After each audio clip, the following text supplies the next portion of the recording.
Emily, Mommy still has some work to do, so you can practice piano here, Jennifer Wilson said gently to her daughter while entering her final medical records in the pediatric ward at Massachusetts General Hospital. Next to the examination room was a small break room with a digital piano, a special consideration from the hospital. Emily nodded slightly and took out her sheet music. It was the theme song from an animated film. She was scheduled to perform this piece at next month's wedding. Her fingers touching the keys were delicate and slightly trembling. Since losing her father 3 years ago, she had become more introverted.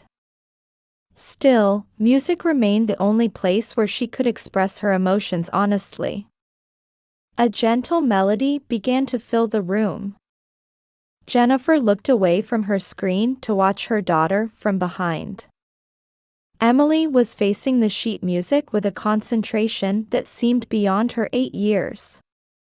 Through the examination room window, Boston's cityscape was beginning to be tinged with twilight. With a knock, Sarah from reception poked her head in. "Your mother is on the phone. About the wedding." For a moment, Jennifer's expression froze. 2 weeks until her sister Rachel's wedding. Everything was supposed to be proceeding smoothly. "I understand." Her hand tensed slightly as she picked up the receiver. "Jennifer? You absolutely must come to the dress fitting tomorrow." Her mother's voice on the phone had that familiar indulgent tone, the one always reserved for her sister Rachel. "Yes, I'll bring Emily too." "Oh, Emily too? But tomorrow there will be adult discussions." "Mom, Emily is my daughter.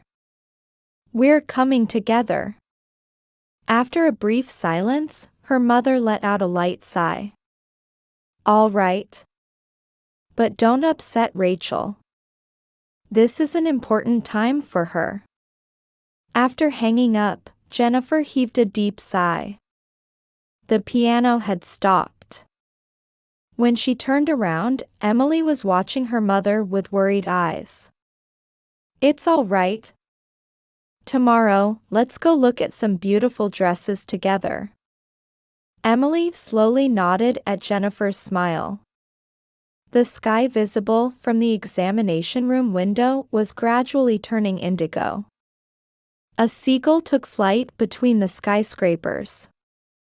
Tomorrow would surely be sunny. When they arrived at her parents' home in the quiet residential area of Beacon Hill, the car belonging to Rachel's fiancé's parents, the Thompsons, was already parked outside. "Emily, be a good girl today, okay?" Jennifer gently squeezed her daughter's hand as they approached the entrance. As they opened the heavy door, they could hear cheerful voices coming from the drawing room. "Oh, Jennifer. Emily's with you too?" her mother Martha exclaimed in surprise. In the drawing room, Rachel and the Thompsons were elegantly enjoying tea. "Good evening, Elizabeth." Jennifer bowed her head to Elizabeth Thompson, her future mother-in-law. She came from Boston's elite and was known as a philanthropist involved in children's educational support. "Jennifer, Emily, I'm so glad you could come." Elizabeth's voice held warmth. Beside her, her husband William nodded with dignity. "Big sister. Look at this." Rachel beckoned excitedly. On the table were laid out samples of luxurious wedding invitations. "They're lovely." No other words would come. 3 years ago, when Jennifer lost her husband, Rachel never once came to the hospital. Their parents said, "She has her own way of grieving." But 2 weeks later, she had thrown a lavish party. "Jennifer, sit down." At her mother's voice, she sat down on the deep sofa, pulling Emily along. "Actually, I have a wonderful idea," Rachel said, her eyes sparkling. "I'd like Emily to have a special role." At those words, Jennifer felt her spine freeze. The setting sun bathing Boston cast a golden glow on the Langham Hotel's Italian Renaissance facade. Jennifer held her daughter's small hand as they approached the hotel entrance. Emily was wearing an elegant light pink dress and squeezed her mother's hand back, appearing more nervous than usual. "Mom, do you think I can play the piano well enough?" "Of course you can. You've practiced so hard." The concierge who greeted them at the entrance gracefully guided them to the banquet hall. The hallway carpet was deep red, and the walls were adorned with paintings telling the history of Boston since the 19th century. When the banquet hall doors opened, another world spread before them. Round tables covered in pure white tablecloths were arranged neatly, with Lenox's finest china gleaming. Winston Flowers arrangements in white and gold elegantly decorated the entire venue. "Jennifer. Emily. Over here." From near the center of the venue, Martha was waving. Around her were gathered representatives of Boston's high society, Harvard University trustees, Boston Symphony Orchestra patrons, Isabella Stewart Gardner Museum board members. About a third of the 200 invited guests had already taken their seats. "Sister Emily, I'm so glad you came." Rachel approached in her pure white wedding dress. There was something triumphant in her expression. "Oh, Emily dear, did you find your place card?" At those words, Jennifer snapped back to attention. Looking at the table, there were beautifully decorated place cards arranged. Emily found her name and picked up her card. In that moment, Jennifer's heart nearly stopped. "Mom, what's this?" Emily's voice was trembling. The place card had "Children's Server" written in elegant script. "Oh, there are special servers for children, so use them plenty," Rachel said brightly, laughing. Her voice pierced Jennifer's ears like a sharp blade. Laughter leaked from the venue. Her parents were among those laughing. Large tears fell from Emily's eyes. "We're leaving." Jennifer spoke quietly but firmly. "What?" "Sister, the ceremony is about to." Jennifer looked straight at her sister. There was no hesitation in her eyes anymore. "You're planning to make my daughter your spectacle?" "Spectacle, this is a traditional." "Traditional? Where is it traditional to humiliate children?" The atmosphere in the venue froze. Elizabeth Thompson stood up with a troubled expression. Deep wrinkles appeared between William Thompson's brows. "Jennifer, calm down." Her mother approached hurriedly. "Are you trying to ruin the wedding?" Jennifer responded with a mocking tone. "You're worried about ruining the wedding after trampling on this child's self-esteem?" Emily was clutching the hem of her mother's dress. Her small body was trembling. "We're leaving." Jennifer took Emily's hand and left the venue with dignified steps. From behind, they could hear Rachel's crying and the surprised voices of the guests. As they entered the elevator, Emily said in a small voice, "Mom, I'm sorry." "You have nothing to apologize for." Jennifer hugged her daughter tightly. "Emily, you've done nothing wrong. Mom will protect you." The elevator began its descent. Their reflection in the mirror looked sad yet somehow dignified. The smartphone kept vibrating continuously.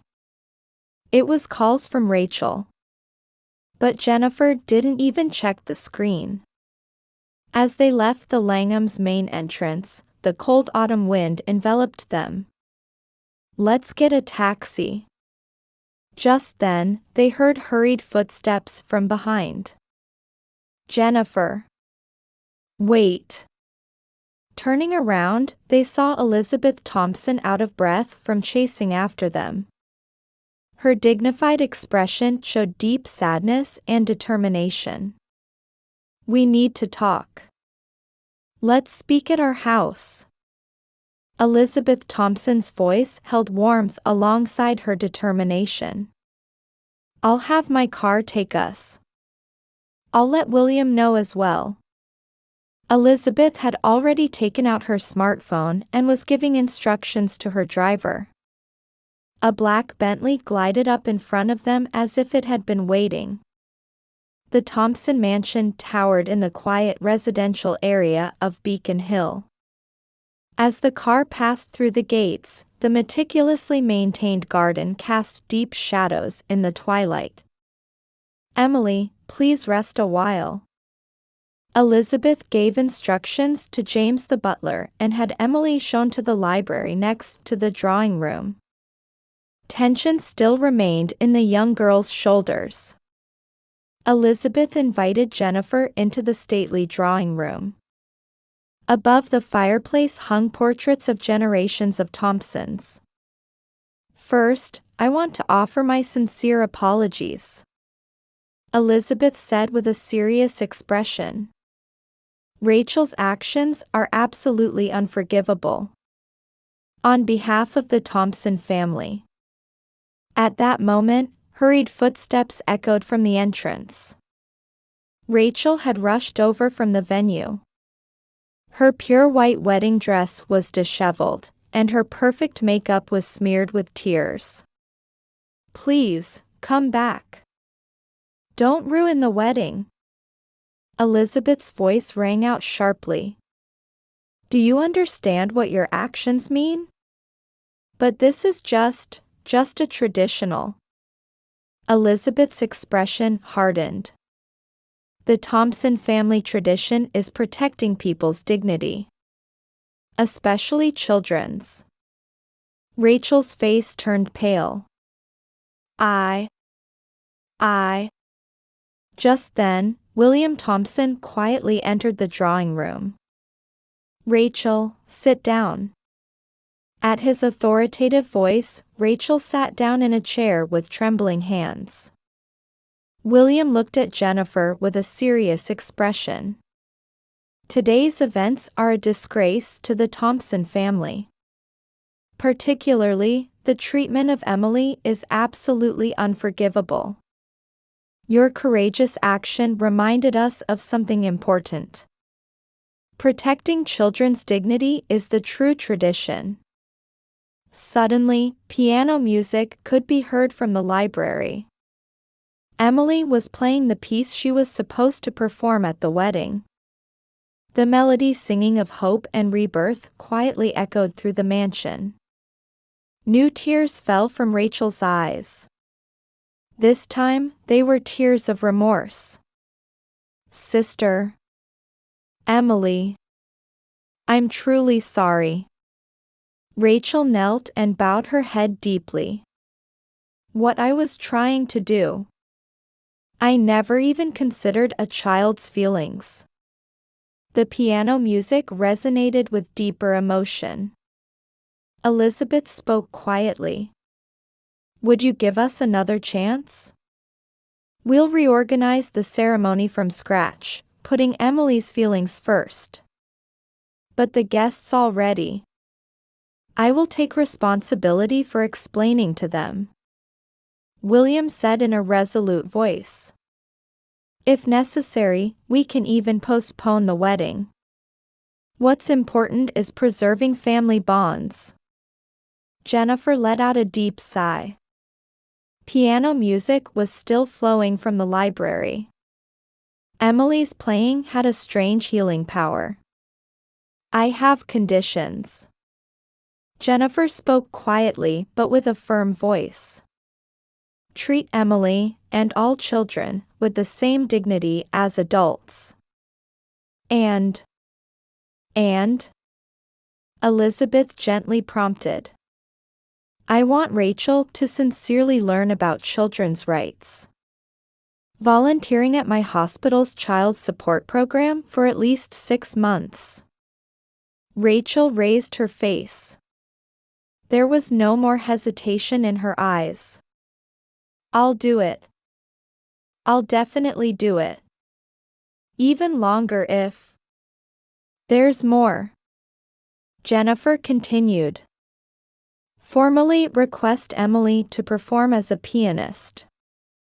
And get her consent. A small smile appeared on Elizabeth's face. That's a wonderful suggestion. William nodded. Shall we call Emily? When the library door opened, Emily's playing became clearer. She was playing the final phrase of the piece, unnoticed by anyone. The sound of hope was quietly but surely beginning to weave new family bonds. 3 days later, the Langham Hotel's banquet hall was filled with an entirely different atmosphere. Emily, are you ready? In the small room prepared as a backstage area, Jennifer was gently adjusting the hem of her daughter's dress. Emily was wearing a sky blue dress specially ordered for today and standing in front of the grand piano. Mom, I'm a bit nervous, but I'll do my best. There was no more anxiety in her eyes.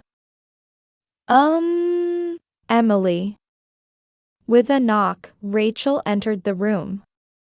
Today, she was once again wearing her pure white wedding dress. However, her expression no longer held any arrogance. I heard from grandmother. This song has a special meaning. Emily nodded slowly. This song is about a girl who lost her family and meets a new family. Tears glistened in Rachel's eyes. Emily. I've thought about so many things these past 3 days. Rachel knelt before Emily and looked straight into her niece's eyes. I'm truly sorry for hurting you. I'm going to start volunteering at the Children's Hospital every week. Because I want to better understand children's feelings. Emily smiled slightly.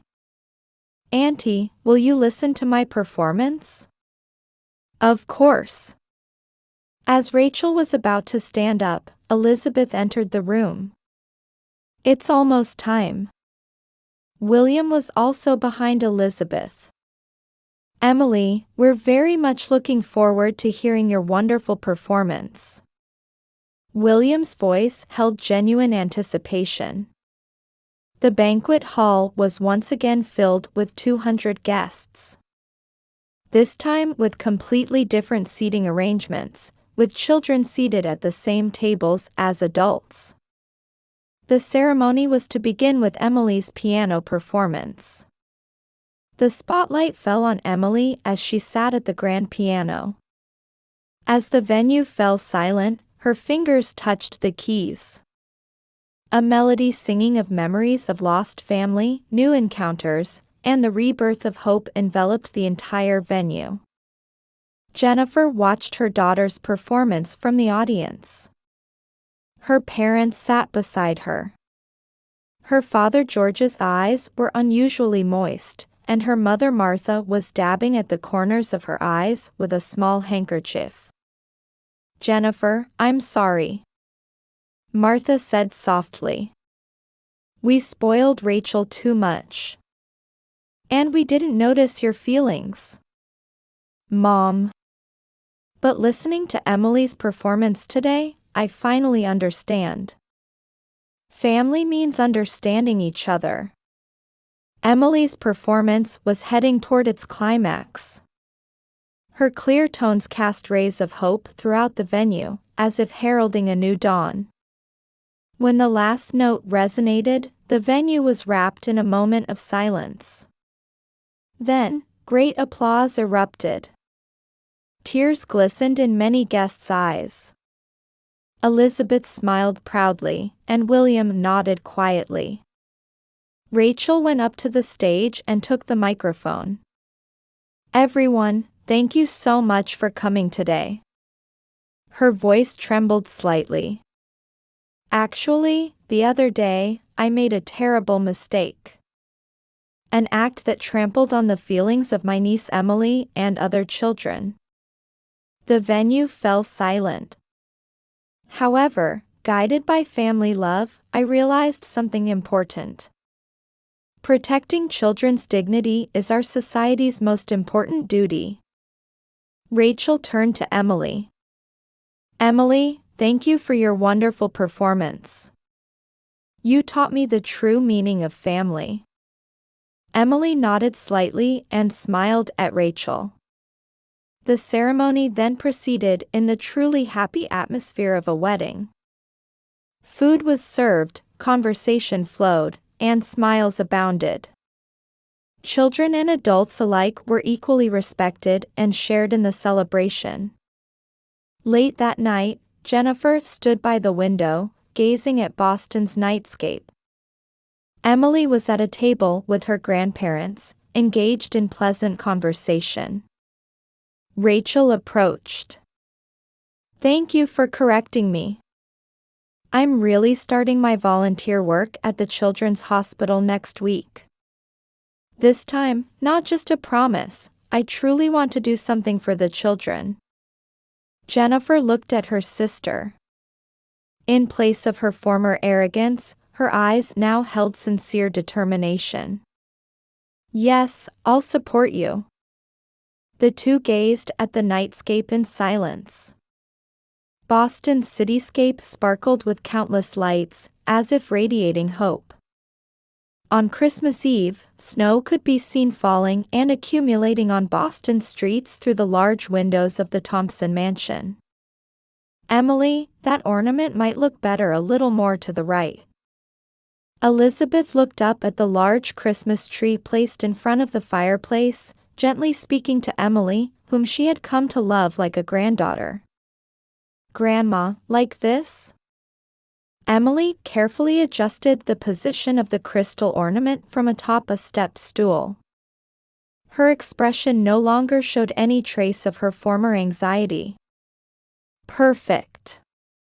Your sense of aesthetics is truly wonderful." Large logs crackled warmly in the fireplace. Portraits of generations of Thompsons hung on the walls, and beside them, a new family photo from the wedding day had been added. "Hey, everyone." Rachel peeked her head out from the kitchen. She had changed completely since beginning her volunteer work at the Children's Hospital. "The cookies the children made are almost done baking." "Oh my, homemade?" Martha exclaimed in surprise. "Yes, I made them this afternoon with the children at the hospital. During the Christmas cookie-making event." "Rachel, you've really changed." Jennifer proudly watched her sister's growth. In the 6 months since the wedding, Rachel had devoted herself to volunteer work as promised. Though she seemed to struggle at first, working with children had now become her life's purpose. The Boston Children's Support Center's board has made her an official position offer. Elizabeth announced happily. "Rachel, that's wonderful." Even William showed an unusually gentle expression. "But what about the advertising agency?" Martha asked worriedly. "I'm quitting." There was no hesitation in Rachel's voice. "I want to work with children. I've realized what's truly important, it's not money or status." Emily sat at the piano and began playing Christmas carols. The clear tones spread throughout the room. "You know," Rachel continued, looking slightly embarrassed, "I've actually started studying music therapy." After hearing Emily's performance, I realized music has the power to heal people's hearts. Jennifer silently embraced her sister. The fragrant aroma of cookies wafted from the kitchen. George smiled peacefully as he arranged the logs in the fireplace. What a truly wonderful Christmas. Tears glistened in Martha's eyes. Hey, Emily. Rachel called out to her niece. Would you perform with me at next week's concert with the children? Emily nodded happily. Yes. You know, I've started composing too. I want to write uplifting songs for the children at the hospital. My goodness, that's wonderful. Elizabeth's eyes sparkled. I was just thinking about starting a music education program for children through the Thompson Family Foundation. Emily, would you like to be part of it? Suddenly, the doorbell rang. Oh, that must be the Parkers from next door. Elizabeth stood up. I invited the neighbors to tonight's Christmas party. Alice Parker is about Emily's age, isn't she? Snowflakes gently danced against the window panes. As Emily's piano music played, each family member carried out their role in preparing for the party. We're truly blessed, Jennifer whispered as she stood by the window, watching the snowy scene. The events at the wedding that day had certainly been a painful experience. But without them, perhaps these warm family bonds would never have formed. Sometimes, the most difficult moments can become catalysts for the most beautiful changes. The fireplace flames flickered quietly, and the Christmas tree ornaments cast a gentle glow. Carried by Emily's piano music, the story of this new family was quietly beginning its next chapter.